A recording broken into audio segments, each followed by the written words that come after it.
Assalamu алейкум устаз, кандайсыз? Аман эсен жүрөсүзбү? Менин сизге суроом бар эле. Мен мындан 6 жыл мурун жол кырсыгына кабылып, бир адам көз жумду.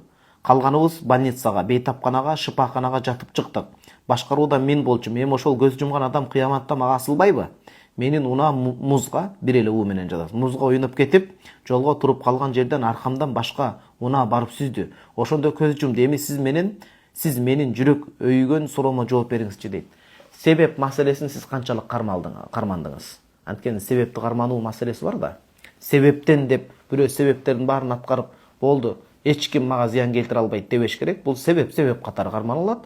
Бирок ошол жол эрежесине канчалык ошол тактыкты көрдүңүз? Мисалы, кышкысын атайын унаалардын дөңгөлөктөрүн кышкагыла турган, таймаланбай турган нерсе бар, тайгаланып кетпей турган. Ошону канчалык даярдык көрдүңүз?